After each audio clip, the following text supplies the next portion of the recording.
அஸ்ஸலாமு அலைக்கும் வரஹ்மத்துல்லாஹி வபரகாத்துஹு. ரப்பி ஷ்ரஹ் லி சத்ரி வ யஸ்ஸிர் லி அம்ரி வஹ்லுல் உக்தத்தம் மின் லிசானி யஃப்கஹு கௌலி. அல்ஹம்துலில்லாஹ். இந்த உலகத்தில் பிறந்த மனிதர்கள் எல்லாருக்குமே நம்ம ஹஜ்ஜி செய்யணும் அப்படிங்கிற ஒரு ஆசை இருக்க தான் செய்யும் இல்லையா? மேக்ஸிமம் உள்ளவங்களுக்கு என்ன இருக்கும்? ஹஜ்ஜி செய்யணுங்கிற ஆசை இருக்கும். ஏன்னா இஸ்லாத்துடைய 5 கடமைகளில் முக்கியமாக பெரிய கடமையாக, அதாவது உலகம் பூரா இருக்கிற மனிதர்கள் ஒன்று கூட ஒரு கடமையாக அந்த ஹஜ்ஜிங்கிற ஒரு கடமை இருக்குது. ஸோ இதுக்கு நம்ம போக மாட்டோமா அப்படிங்கிற ஆசை இருக்கும். இப்போ கூட ஹாஜிகள் அனைவரும் என்ன பண்ணியிருக்காங்க, ஹஜ்ஜிக்கு போயிட்டு இப்போ திரும்பி அவங்களுடைய ஊருக்கு வந்துக்கிட்டு இருப்பாங்க. ஸோ அந்த மனிதர்களை பார்க்கும்போது இங்கே இருக்கவங்களுக்கு என்ன தோணுன்னா, எனக்கும் தான் ஹஜ்ஜிக்கு போகணுன்னு ஆசை இருக்குது, நானும் தான் பல வருஷமாக நினச்சிக்கிட்டு இருக்கேன், ஆனால் என்னால் போக முடியலையே அப்படின்னு சொல்லி என்ன பண்ணுவாங்க, ரொம்ப வருத்தப்படுவாங்க. ஏன்னா அவங்களுக்கு சில பொறுப்புகள் இருக்கும். அவங்க வந்து பெண்ணை கல்யாணம் பண்ணி கொடுக்கணும் அப்படின்னு இருப்பாங்க, புள்ள செட்டில் ஆகணும்னு இருப்பாங்க. இப்படி பல விஷயங்களில் வந்து அவங்க என்னவா இருப்பாங்கன்னா மாட்டிக்கிட்டு இருப்பாங்க. சரிங்களா? அவங்களுக்கு வசதி வாய்ப்பு இருக்காது. ஸோ வசதி வாய்ப்பு இருக்கிறவங்களுக்கு சில நேரம் என்ன இருக்காது, உடல்நிலை சரி இருக்காது. ஸோ சில பேருக்கு என்ன இருக்காது, இது ரெண்டுமே இருக்காது. வசதி வாய்ப்பும் இருக்காது, உடல்நிலையும் சரியாக இருக்காது. சில பேருக்கு இது ரெண்டும் இருந்தாலும் சூழ்நிலை அமையாது இல்லையா? அந்த பிள்ளைங்களுடைய கடமையை நம்ம முடிச்சிருவோம் அப்படி இப்படின்னு என்னவா இருக்கும், சில விஷயங்கள் அப்படியே தள்ளி போய்கிட்டே இருக்கும் இந்த ஹஜ்ஜிங்கிற விஷயம். ஸோ அந்த மாதிரி மனிதர்களுக்கு என்னவா இருக்கும்னா மனசில் ரொம்ப கஷ்டமாக இருக்கும். நம்ம இப்படி நினச்சிடக்கூடாது, அதாவது நமக்கு ஹஜ்ஜின்ற ஒரு குடிப்பனை இல்லாமையே நம்ம போயிடுவோம் அப்படின்னு நம்ம நினைக்கக்கூடாது. கண்டிப்பாக நம்ம நியத்து வச்சு அல்லாஹ் கிட்ட துவா செஞ்சுட்டே வந்து அல்லாஹ் தஆலா கண்டிப்பாக ஒரு நாள் கூப்பிட்டு போவோம். அப்படி இல்லை நம்ம வந்து என்ன பண்ணுறோம், அந்த நியத்தோடு இருக்கும்போதே மரணிச்சிடுறோம் அப்படின்னாலும் கண்டிப்பாக ஹஜ்ஜி செய்ததோடைய கூலியை அல்லாஹ் தஆலா அந்த மனிதர்களுக்கு கொடுக்க தான் செய்வோம். சரிங்களா? ஸோ நம்ம என்ன பண்ணணும்னா, நம்ம ஒவ்வொரு நாளும் இறைவன்கிட்ட நம்ம துவா செஞ்சுக்கிட்டே இருக்கணும் இன்ஷா அல்லாஹ். அடுத்து பார்த்தோன்னா, நாம் செய்கிற சில காரியங்கள் நமக்கு ஹஜ்ஜோடைய கூலியை கொடுக்குதான். ஸோ அப்படி சில காரியங்களை நபிகள் நாயகம் ஸல்லல்லாஹு அலைஹி வஸல்லம் அவங்க நமக்கு சொல்லித்தராங்க. ஸோ அந்த காரியங்களை நம்ம தொடர்ந்து செய்வதன் மூலியமாக ஹஜ்ஜு செய்யும் போது என்ன கூலி இருக்கோ அதற்கான கூலி நமக்கு கிடைக்கும் அப்படின்னா அந்த காரியங்களை நம்ம விடலாமா? ஸோ அதில் ஒவ்வொன்றா நம்ம பார்க்கும்போது அல்லாஹ் தஆலா நமக்கு எவ்வளோ லேசாக்கி வச்சுருக்கான் இந்த ஹஜ்ஜோடைய கூலியை நம்ம அடையிறது அப்படின்னு நம்ம புரிஞ்சுக்கலாம். இப்போ காலையில் நம்ம ஃபஜ்ர் தொழுவை எழுந்துப்போம் இல்லையா? காலையில் ஃபஜ்ர் தொழுதுட்டு நம்ம என்ன பண்ணணும்னா, அந்த ஃபஜ்ர் தொழுத பாயிலே அப்படியே உட்காந்து நம்ம என்ன பண்ணணும், அந்த ஒதுவோட அப்படியே இருந்து நமக்கு திக்ரு ஓதுறதோ இல்லை துவா செய்கிறதோ இல்லை குரான் ஓதுறதோ இப்படி ஏதாவது என்ன பண்ணணும், தஸ்பீக் செய்கிறது, இப்படி நம்ம இந்த இபாதத்துக்களை செஞ்சுக்கிட்டே இருந்துட்டு சூரியன் உதயமாகின பிறகு நம்ம ஒரு 2 ரக்காயத்து அந்த லுஹா தொழுவோம் இல்லையா? அப்படி தொழுதோன்னா நமக்கு உம்ராவும் ஹஜ்ஜும் செய்த அந்த முழுமையான நன்மை கிடைக்கும் அப்படின்னு நபிகள் நாயகம் ஸல்லல்லாஹு அலைஹி வஸல்லம் அவங்க சொல்கிறாங்க. ஸோ இது எவ்வளோ ஒரு எளிமையான விஷயம் இல்லையா? இந்த விஷயத்தை எந்த மனிதர்களாலும் பண்ண முடியாது அப்படின்னு இருக்கா? கண்டிப்பாக பண்ணலாம். நம்மளால் தினம் தினம் இல்லை, நான் இப்படி ஃபஜ்ர் முடிச்சதுலேருந்து அவ்வளோ நேரம் உட்கார முடியாது, ஒரு 2 மணி நேரம் ஆகும் இல்லையா அந்த சூரியன் உதயமாகி அடுத்த அந்த லுஹா நேரம் வர்றதுக்கு. ஸோ அது வரைக்கும் என்னால் உட்கார்ந்துட்டு இருக்க முடியாது அப்படின்னு சொல்கிறவங்க கூட என்ன பண்ணலாம், ஒரு வாரத்துக்கு ஒரு தடவையாவது பண்ணலாம். நடுவில் ஒரு வேளை நமக்கு வாஷ்ரூம் போக வேண்டி இருக்குது, முறிஞ்சிருச்சுனாலும் திரும்ப பண்ணிட்டு கூட அதே இடத்துல வந்து உட்காந்து என்ன பண்ணலாம், நம்ம அல்லாஹ்வை நினைவு கூர்ந்துக்கிட்டே இருக்கலாம். ஸோ இப்படி பண்ணும்போது நமக்கு லட்சம் கொடுத்து போகிறாங்க இல்லையா மனிதர்கள். அந்த ஒரு நன்மை நமக்கு வந்து இந்த ஒரு சின்ன விஷயத்திலே கிடைக்குது அப்படின்னா இதை நம்ம மிஸ் பண்ணலாமா? அட்லீஸ்ட் வாரத்தில் ஒரு நாளோ 2 நாளாவது இதை நம்ம ட்ரை பண்ணி பார்க்கணும் இல்லையா இன்ஷா அல்லாஹ். ஸோ இந்த மாதிரி ஒரு விஷயம். அடுத்து பார்த்தோன்னா, நபிகள் நாயகம் ஸல்லல்லாஹு அலைஹி வஸல்லம் அவங்க சொல்கிறாங்க, யார் ஒருவர் மார்க்க கல்வியை கற்பதற்காகவும் மார்க்க கல்வியை கற்றுக் கொடுக்கறதுக்காகவும் பள்ளிவாசலுக்கு போகிறாங்க இல்லையா, அந்த மனிதர்களுக்கும் ஹஜ்ஜி செய்த மனிதர்களுடைய கூலி கிடைக்கும் அப்படின்னு சொல்கிறாங்க. ஸோ அல்ஹம்துலில்லாஹ், நம்ம மார்க்க கல்வியை கற்றுக்கணும்னு நினைக்கிறோம். நம்ம அப்படி கற்றுக்கணும்னு நினைக்கும் போது இந்த ஒரு நினைப்போட, அதாவது இந்த ஹஜ்ஜி செய்த கூலி எனக்கு கிடைக்கணும் அப்படிங்கிற ஒரு நினைப்போட நம்ம பள்ளிவாசலுக்கு போனோன்னா, அங்கே நம்ம போய் மார்க்க கல்வியை கற்றுக்கிட்டாலும் இல்லை மற்றவர்களுக்கு கற்றுக் கொடுத்தாலோ இந்த ஹஜ்ஜி செய்ததற்கான முழு கூலி நமக்கு கிடைக்கும் அப்படின்னு ரசூலுல்லாஹ் சொல்கிறாங்க. சரிங்களா? அடுத்து பார்த்தோன்னா, எந்த ஒரு மனிதர் ஒது செஞ்சுட்டு மஸ்ஜிதுக்கு போய் ஜமாத்தா தொழுகிறதுக்காக தன்னை சுத்தமாக்கிக்கிட்டு போகிறாங்களோ அவங்களுக்கு ஹஜ்ஜி செய்கிறதுக்காக இஹ்ராம் பண்ணிடுறாங்க இல்லையா, அவங்களுடைய கூலி கிடைக்குது அப்படின்னு நபிகள் நாயகம் ஸல்லல்லாஹு அலைஹி வஸல்லம் அவங்க சொல்கிறாங்க. ஸோ இதில் வந்து ஹஜ்ஜிக்கான கூலின்னு சொல்லலை, ஹஜ்ஜை செய்கிறதுக்கு இஹ்ராம் அணிந்தவருடைய கூலி அப்படின்னும் போது அதுவும் மிகப்பெரிய கூலி தான் இல்லையா? ஹஜ்ஜிக்கு இஹ்ராம் அணியிறதுன்னா அந்த நியத்தோடு இருக்கிறதுனா எவ்வளோ ஒரு நன்மை. ஸோ அந்த மாதிரி சொல்கிறாங்க. ஸோ இது மூணுமே வந்து ஹசன் தரத்தில் இருக்கிற ஹதீஸ்கள் தான். அறிஞர்களால் இது ஏற்றுக்கொள்ளப்பட்டிருக்குது. சரிங்களா? அல்ஹம்துலில்லாஹ். அடுத்து ஒரு ஆத்தென்டிக்கான, அதாவது ரொம்ப ஆதாரபூர்வமான புகாரி முஸ்லீம்லலாம் வரக்கூடிய ஒரு ஹதீஸு, நமக்கு எல்லாருக்குமே ஒரு தெரிந்த ஒரு ஹதீஸ் என்னென்னா, யார் ஒருவர் ரமதான் மாதத்தில் உம்ரா செய்கிறாங்களோ அவங்களுக்கும் என்ன இருக்குமா, அதாவது ஹஜ்ஜோடைய முழு கூலியுமே அவங்களுக்கு கிடைக்கும் அப்படின்னு சொல்லி ஒரு ஹதீஸ் இருக்குது இல்லையா? அல்ஹம்துலில்லாஹ். ஸோ நாம் இந்த காரியங்கள் எல்லாத்தையுமே செய்ய முடியாதா? ஹஜ்ஜோடைய கூலியை அடையணும் நாம் நினைக்கும் போது அந்த கூலி அடையணுங்கிற நியத்தோட இந்த விஷயங்கள் எல்லாம் நம்ம செஞ்சாலே நமக்கு என்னவாகும், அந்த ஹஜ்ஜிக்கு கிடைக்கிற நன்மைகள் கிடைக்கும் அப்படின்னும் போது நம்ம ஏன் இந்த காரியங்களை மிஸ் பண்ணோம் இல்லையா? ஸோ இந்த மாதிரி இப்போ சில பேர் என்ன நினைக்கலாம், நாங்கள் எப்படி உம்ராவுக்கு போக முடியும், ரமதான் மாதத்தில் எப்படி உம்ராவுக்கு போக முடியும்னா அதுவுமே எளிமையான விஷயம்தான். நாம் என்ன பண்ணுறோன்னா நமக்கு இல்லைன்றே நம்ம வந்து என்ன பண்ணுறோம், நாட்களை ஓட்டிக்கிட்டு இருக்கோம். உண்மையாலுமே எந்த மனிதர்கிட்டையும் உம்ராவுக்கு போக கூட காசு இல்லை அப்படின்னு நம்ம வந்து மனசாட்சியோட சொல்ல முடியுமா? நம்ம வந்து அதுக்கு எவ்வளோ செலவாகும் சொல்லுங்கள். இப்போ ஹஜ்ஜி காலத்தில், இப்போ ரமதான் காலத்தில் ஒரு மனிதர் உம்ராவுக்கு போகிறாங்க அப்படின்னா அவங்களுக்கு ஒருத்தருக்கு ஒரு 2 லட்ச ரூபா செலவாகுது இல்லையா? இப்போ இந்த 2 லட்சம் பார்த்தாலும் இப்போ கணவன் மனைவியாக இருந்தாலும் 4 லட்சம் தான், இல்லை ஒருத்தர் போகிறதா இருந்தாலும் 2 லட்சம் தான் செலவாகும். ஸோ நம்மக்கிட்ட ஒரு 2 பவுன் நகை கூட இல்லையா? இன்றைக்கி விற்கிற விலைவாசிக்கு 1 பவுன் நகையே 1 லட்சத்துக்கு மேலே வருது.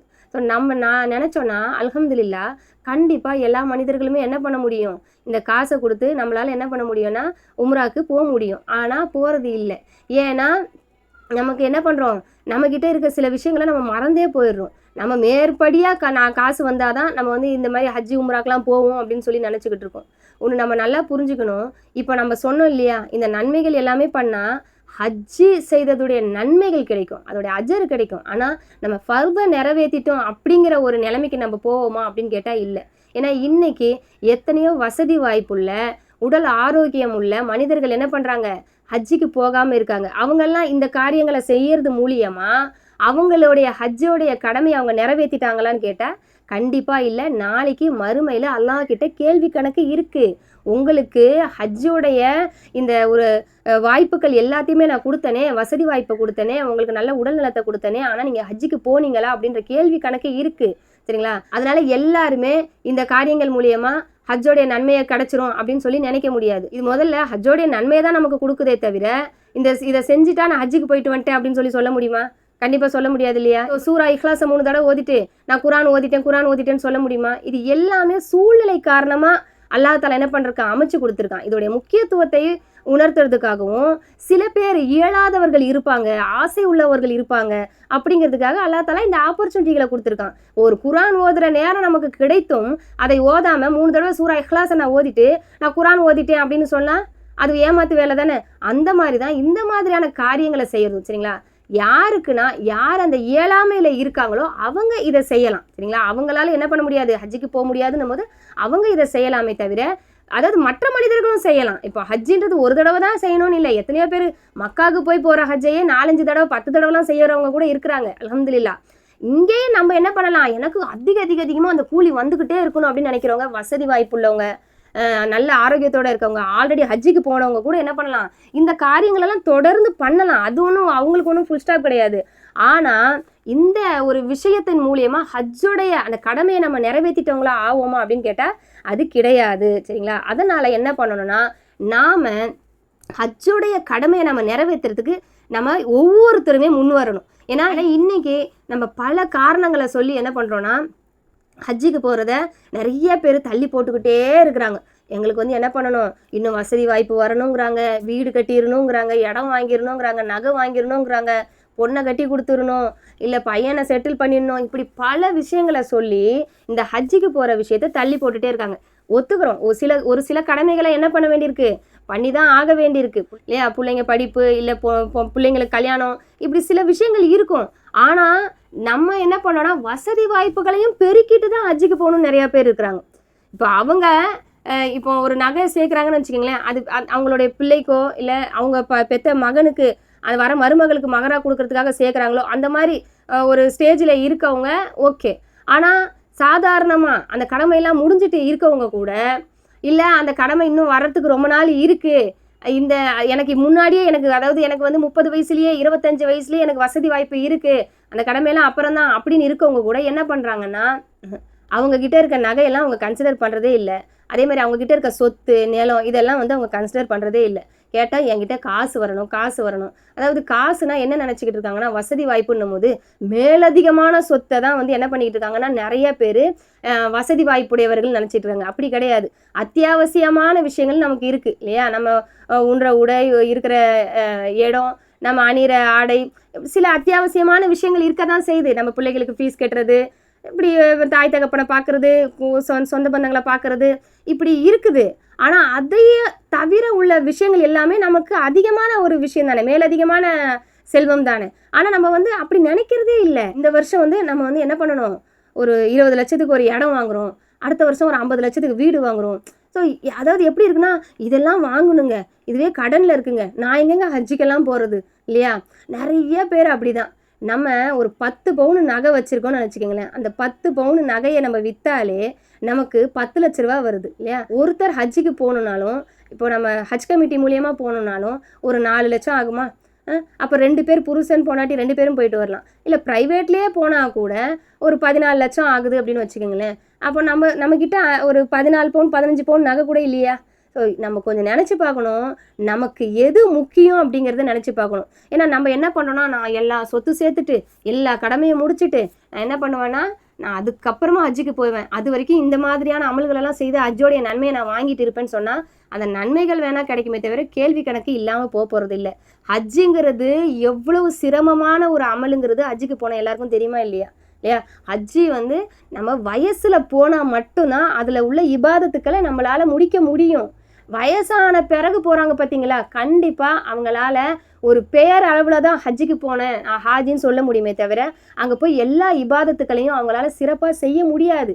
சில பேர் இருக்காங்க பாவம், அவங்க ரொம்ப நாள் காசு சேர்த்து சேர்த்து சேர்த்து அவங்க மனசில் ஹஜ்ஜுக்கு போகணுங்கிற ஆசை இருக்கும், ஆனால் அவங்கக்கிட்ட வசதி வாய்ப்பு இருந்திருக்காது பாவம். அதனால் ரொம்ப நாள் அவங்க என்ன பண்ணுவாங்கன்னா, காசு சேர்த்து சேர்த்து சேர்த்து அவங்க கணவனை மனைவியாக போகணும் அப்படின்னோ இல்லை யாராவது ஒருத்தர் போகணுன்னா என்ன பண்ணுவாங்க, காசு சேர்த்து வச்சு அவங்க வயசான காலத்தில் போவாங்க. ஸோ அந்த மாதிரியான ஆட்களை நம்ம எதுவும் சொல்ல முடியாது. ஆனால் வசதி வாய்ப்பு உள்ளவர்கள் கூட என்ன பண்ணுவாங்கன்னா, அவங்களுடைய வசதிகளை பெருக்கிட்டு அதுக்கப்புறமா என்ன பண்ணுவாங்க, வயசான காலத்தில் போகணும் அப்படிங்கிற ஒரு நினைப்போடையே இருப்பாங்க. வயசான காலத்தில் போய் அங்கே போய் சும்மா உட்காந்துட்டு வர மாதிரி தான் இருக்கும் நிறையா நேரங்களில், சரிங்களா. அதனால் ஹஜ்ஜுங்கிறது நம்மளுடைய வயசில் பண்ண வேண்டிய ஒரு விஷயம். நம்ம இந்த உலகத்தில் உள்ள பொருளாதாரத்தை ஈட்டுறன்ற ஒரு விஷயத்தை வச்சுக்கிட்டு நம்ம என்ன பண்ணக்கூடாது, தள்ளி போடக்கூடாது. ஏன்னா பொதுவாகவே ஹஜ்ஜுக்கு போகிறவங்களே ரொம்ப வயசானவங்க அப்படிங்கிற ஒரு நினைப்பு வந்து இதனால தான் உருவாகுது. இபாதத்துன்றது எல்லாருக்குமே தான் இல்லையா. ஒவ்வொரு இபாதத்துக்கு ஒவ்வொரு விதிமுறை மாதிரி இந்த ஹஜ்ஜை பொறுத்த வரைக்கும் என்ன, அவங்களுக்கு வசதி வாய்ப்பு இருக்கணும், உடல் ஆரோக்கியம் இருக்கணும். அவங்க வந்து 10 வயசுலேயும் போகலாம், 15 வயசு போகலாம், 20 வயசுலேயும் போகலாம் இல்லையா. இப்படிலாம் போனால் வயசில் போனால் எவ்வளோ அழகாக இபாதத் செய்யலாம் தெரியுமா, அல்ஹம்துலில்லாஹ். அதனால் யாருக்கிட்டலாம் நம்ம அத்தியாவசிய தேவை போக மீதி ஒரு நகையோ இல்லை ஒரு வீடோ இல்லை ஒரு இடமோ இருக்கோ, நமக்கு இப்போதைக்கு உடனடியாக நம்ம பிள்ளைகளுக்கு ஏதாவது நம்ம பண்ணணும், இந்த பொறுப்பை முடிக்கணும் அப்படிங்கிற கடமை வந்து இல்லையோ, சரிங்களா. ஸோ அவங்க கண்டிப்பாக ஹஜ்ஜுக்கு கிளம்பிடுங்க, நீயத்து வச்சிடணும் இன்ஷா அல்லாஹ், சரிங்களா. ஏன்னா அல்லாஹ் தஆலா யார் ஒருவர் நீயத்து வைக்கிறாங்களோ அவங்கள கண்டிப்பாக அவனுடைய இடத்துக்கு அழைச்சிருவான் இன்ஷா அல்லாஹ். ஒரு நாளும் கண்டிப்பாக அவங்க போவாங்க. ஏன்னா நம்ம நிறைய நேரங்களில் பார்க்கலாம், நம்மளுடைய நீயத்துகள் எப்படி தெரியுமா இருக்கும், நம்ம நீயத்து தான் நாளைக்கு நம்மளை துவா செய்யவே வைக்கும். உண்மையாலும் சொல்ல போனால், இப்போ நான் போலீஸ் ஆகணும், ஒரு டாக்டர் ஆகணும், நான் வந்து இன்ஜினியர் ஆகணும் அப்படிங்கிற ஒரு நினைப்பு அந்த நீயத்து நம்ம மனசில் வருதுன்னா அவங்க என்ன பண்ணுவாங்கன்னா, அதற்காக உழைக்க ஆரம்பிப்பாங்க, அதுக்கேற்ற மாதிரி படிக்க ஆரம்பிப்பாங்க. அந்த எண்ணமே அவன் மனசில் இல்லைன்னு நினச்சிக்கோங்களேன், அதுக்கான உழைப்பே இருக்காது, அதுக்கான துவாவே இருக்காது, சரிங்களா. இன்னைக்கு நிறைய பேர் என்ன பண்ணுறோன்னா, ஒரு உம்ராக்கு போகிறதுக்கு கூட சாக்கு சொல்லிட்டு உட்காந்துருக்காங்க. எங்களுக்கெல்லாம் வசதி இல்லைங்க, நாங்களாம் எங்கே போகிறது. மனசாட்சியோட சொல்லணும், யாருமே அப்படி ஒரு நிலைமையில இல்லவே இல்லை. இன்னைக்கு பார்க்கும்போது எல்லாருமே ஒரு அளவுக்கு நம்ம கையில் என்ன இருக்குது, செல்வம் இருக்க தான் செய்யுது. சில பேர் பாவம் கஷ்டப்படுறாங்க. ஆனால் நம்ம என்ன பண்ணுறோன்னா, ஒரு உம்ராக்கு போகிறதுக்கு கூட ரீசன் சொல்லிட்டு உட்காந்துருக்கோம். அதனால் நம்ம நியத்தை வைக்கும் போது நம்ம என்ன பண்ணுவோம்னா, அதிகமாக அதுக்காக உழைக்க ஆரம்பிப்போம் இன்ஷா அல்லாஹ். உழைப்புங்கிறது என்னது, நம்ம கேட்குற துவா தான் இல்லையா. நம்ம கேட்குற துவா ப்ளஸ் நம்ம ஒரு சின்ன உண்டியில் வச்சு இதில் நான் வந்து ஒவ்வொரு நாளும் நான் ஒரு 100 ரூபா போடுறேன் அப்படின்னு சேர்க்க ஆரம்பிங்களேன். ஒரு ஹஜ்ஜுக்காக வேண்டி தயவு செஞ்சு ஒரு பேங்க் அக்கௌண்ட் ஓப்பன் பண்ணி சிறுக சிறுக சிறுக சேர்க்க ஆரம்பிச்சோன்னா அல்லாஹ் தஆலா அதில் எவ்வளோ பரக்கத்து வைப்பான் தெரியுமா. உண்மையாலுமே இது நடக்கும். இது எதுக்காகனா, நம்மளுடைய நீயத்துக்காக, நம்மளுடைய ஆசைக்காக வேண்டி, சரிங்களா.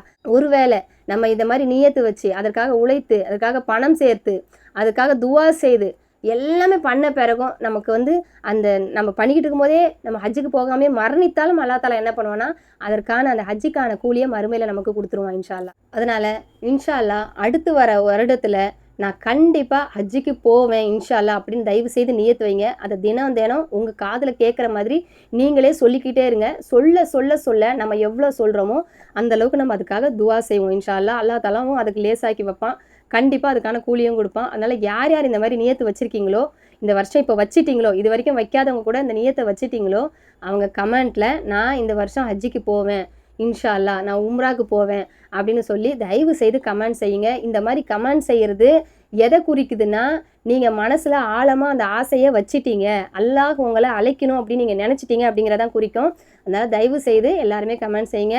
இது மற்றவங்களையும் ஊக்குவிக்கும் இன்ஷா அல்லாஹ். அல்லாஹ் தஆலா நம்ம அனைவருக்கும் உம்ரா ஹஜ்ஜுக்கு செல்லக்கூடிய இந்த மிகப்பெரிய வாய்ப்பை அளித்து அருள் புரிவானாக. வாஹிரு தவானா அனில் ஹம்துலில்லாஹி ரப்பில் ஆலமீன். அஸ்ஸலாமு அலைக்கும் வரஹ்மத்துல்லாஹி வபரகாத்துஹு.